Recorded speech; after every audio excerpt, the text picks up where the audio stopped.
They weren't temples, they weren't defenses. They were medical instruments. Lunar Wall, focus on laser. Quantum writing shifts between languages. It's not a wall. It's a scab. Beneath it is a reality wound. Mars connects holograms. Baalbek stabilizes memory. Luna monitors planetary. Sigma quarantines ideas. The sutures are failing! It's us, from a future that destroyed everything. Dismantle cosmic defenses? The patient is healed. Remove the sutures before they become the wound. Walls power down gently. Earth glows with new consciousness. Child remembers ancestors' life. Yushin composes.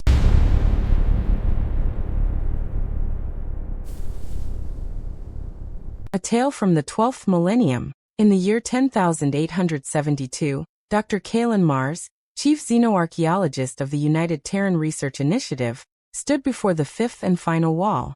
His biosuit scanners whirred in disbelief. For centuries, humanity had cataloged for inexplicable structures across the galaxy. Number 1, the Wall of Baalbek, 1,600 megatons of fitted stone on ancient Earth. Number 2, the Mercurium Barrier, 800 kilometers of fused lunar glass. Number 3, the Krell Monolith, a perfect obsidian plain floating in Neptune's orbit. Number 4, the Sigma Draconis Ring, a planetary circumference wall around a dead world. And now the fifth, the Chronos Veil. It wasn't a wall of stone or metal. It was a wall of stop time. 11,000 years earlier, the truth about Baalbek emerged when the last ice sheets retreated from Lebanon. The Temple of Jupiter was merely the crude later construction by awestruck humans around something far older. The Baalbek platform wasn't a foundation. It was a battery. Each of the 1,000-ton megaliths contained quantum-locked crystalline matrices that had been slowly absorbing tectonic energy since the Pliocene epoch. Dr. Mars's team discovered the stones weren't cut. They were grown, cultivated from bedrock using sonic resonance technology lost to time. But here's what they missed for 11 millennia, Mars told his team, projecting holograms of the stone's interior. Each crystal is a storage unit. Not for energy, for memory. His assistant, Lyra, zoomed in. Whose memory? Ours, Mars whispered. Every human who ever lived within 500 kilometers. Every birth, death, love, war. For 300,000 years. This wall wasn't built to support a temple. It was built to remember a species. The Mercurium Barrier made even less sense. On the airless moon, someone had fused regolith into a continent-spanning wall of pure glass, smooth as still water. 20th century astronauts had called it a natural formation. 25th century colonists called it weird but irrelevant. 31st century scientists realized the glass wasn't just glass, it was a lens. A lens for what? Lyra asked as their shuttle approached the shimmering barrier. For watching Earth, Mars said. Not geographically, temporally. Scans revealed the wall contained femtosecond layers, over a quadrillion perfectly spaced sheets of glass, each capturing a single moment of Earth's history. The wall wasn't a barrier. It was a camera with a 500 million year exposure. And look at the focal point, Mars said, enhancing the hologram. The photograph showed Earth, but not its surface. The focus was on the planet's magnetic field, its Van Allen belts, its magnetosphere. Someone had been documenting Earth's energy body, not its physical one. The Krell Monolith floated in Neptune's dark, a perfect obsidian rectangle 13 kilometers tall, 4 kilometers wide, 47 centimeters thick. It defied every law of physics. No propulsion, no energy signature, just perpetual unmoving presence. It's not a wall, Mars realized during his first survey. It's a page. The 47 centimeters thickness contained over 700 million microscopic layers, each inscribed with quantum dot writing. The script wasn't alien. It was Proto-Indo-European, Akkadian, Sanskrit, and languages predating human speech. It's a library, Lyra said, her voice trembling. But the books aren't stored on shelves. They're stored in time layers. The monolith contained the complete history of every civilization within 50 light-years. Not just their achievements, their thoughts, their dreams, their unspoken fears. The rise and fall of empires were recorded alongside a child's first steps, a lover's whispered promise, a dying man's final regret. But why? Lyra asked. Why record everything? Mars pointed to a recurring symbol in the data, a circle being consumed by a spiral. They weren't documenting history. They were warning about something cyclical, something that eats civilizations. The fourth wall was the most terrifying. Someone had built a perfect wall around Sigma Draconis 4, a world now dead for 200 million years. The wall stood exactly at the planet's former sea level, circling the entire globe. Atmospheric analysis shows this world didn't die naturally, Mars said, examining core samples. It was sterilized. Every microorganism, every cell, vaporized in a single moment. Lyra stared at the spectral images. By what? By whatever they were trying to keep out with this wall. Scans revealed the wall wasn't defensive. It was diagnostic. Its entire structure functioned as a medical sensor, constantly monitoring the planet's biological status. It had detected the sterilization event and recorded it in excruciating detail.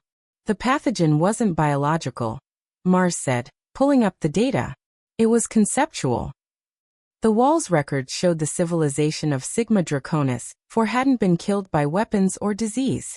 They'd been erased by an idea, a mimetic virus that spread through their communication networks, making their entire culture forget how to breathe, how to eat, how to keep their hearts beating. The wall was a quarantine, Lyra realized. Not to keep something out. To keep the infection contained on the planet. And now the fifth wall. The one that changed everything. The Chronos Veil hung in the void between galaxies. A shimmering curtain where time flowed backward on one side, forward on the other, and stood perfectly still at its center. It's not a wall, Mars whispered as their ship approached. It's a scab. On what wound? Lyra asked. On reality itself. Scans showed the veil marked the boundary where two universes had once collided and fused. The walls weren't constructions. They were sutures, cosmic stitches holding damaged spacetime together. Baalbek stabilizes Earth's timeline, Mars said, connecting the dots. The Lunar Wall focuses planetary energy. The Krell Monolith records all biological memory. The Sigma Ring quarantines dangerous ideas. He turned to Lyra, his face pale. They're not separate structures. They're part of a system. A galactic-scale immune response. The final revelation came when Mars aligned all 5 walls in a holographic model.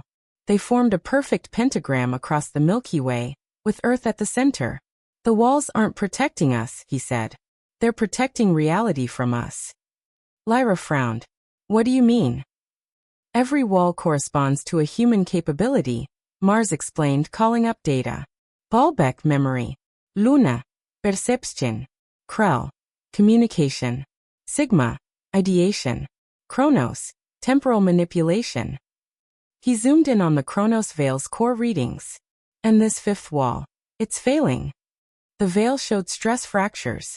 The perfect time stasis was developing entropy. The sutures were unraveling. What happens if it fails? Lyra asked. Mars displayed the simulation. The 5 walls maintain balance. If one fails, the others destabilize. Baalbek's memories would flood every living mind simultaneously. The lunar lens would focus incorrectly, burning planets. The Krell library would download all knowledge at once, vaporizing brains. The Sigma quarantine would breach. And the Chronos Veil? If time collapses, Mars said quietly, cause and effect unravel. Everything that has ever happened and will ever happen occurs at once. Reality becomes a scream. Deep within the Chronos Veil, they found the builders. Not their bodies, their pattern. It's us, Lyra breathed, reading the genetic imprints. Human DNA. But from when? From the end, Mars said. Not our end. Theirs. The humans who built these walls came from a future where they'd already destroyed reality once. They're not ancient. They're post-temporal. The builders had transcended time, seen the collapse of everything, and retroactively built the walls at critical points in history to reinforce reality's structure. They didn't build these walls in the past, Mars realized. They built them from the future, into the past. They're administering medicine to a sick universe. Lyra pointed to new data streaming in. But why now? Why are we discovering this now? Because the treatment is almost complete, Mars said. The walls have been stabilizing reality for epochs. We're the final generation. The ones who have to decide. Do we continue the treatment? Or do we remove the sutures and let reality heal naturally? The United Terran Council convened in emergency session. Mars presented his findings. The walls have protected us from ourselves, he said. From our capacity to destroy not just worlds, but the fabric of existence. But protection has cost us growth. We've lived in a stabilized, safe reality while our potential atrophied. Counselor Vance, representing the military directorate, scowled. You're saying we dismantle cosmic-scale defenses? Based on what? Theory. Based on the Builder's final message, Mars said, playing the recording from the Chronos Veil. A voice that was every human voice spoke. The patient is healed. The fever breaks. Remove the sutures before they become the wound. Lyra stepped forward. We've been living in a cosmic incubator. It's time to be born. The vote was the most divisive in human history. 52% to 48%. In favor of deactivation, they didn't dismantle the walls. They simply turned off their stabilizing functions. Baalbek stone stopped humming. The Lunar Wall's glass went matte. The Krell Monolith began to drift. The Sigma ring powered down. The Chronos Veil dissolved. For 3 days, nothing happened. On the 4th day, a child in Mumbai looked at the sky and remembered her grandmother's childhood in precise detail. A musician in Nairobi composed a symphony that listeners swore they'd heard in dreams. A physicist in Oslo solved equations that described colors that didn't exist. Reality didn't collapse. It expanded. The walls had been containing not just dangers, but possibilities. Human consciousness, unchained from its stabilizers, began perceiving additional dimensions, alternate timelines, parallel existences. We were never in danger from the universe. Mars told Lyra as they watched the stars from Earth's orbit. The universe was in danger from us. And now, we've learned to be gentle with it. Lyra smiled, her eyes reflecting newborn constellations. The walls weren't keeping us safe from reality. They were keeping reality safe from us. Until we grew up. Below them, Earth glowed, not just with light, but with understanding. The 5 massive walls stood silent across the galaxy, their work complete. Not as barriers, but as milestones. Marking the place where humanity finally stopped being the patient and became the healer. And in the newfound quiet of the universe, something listened. And for the first time in billions of years, it was not afraid.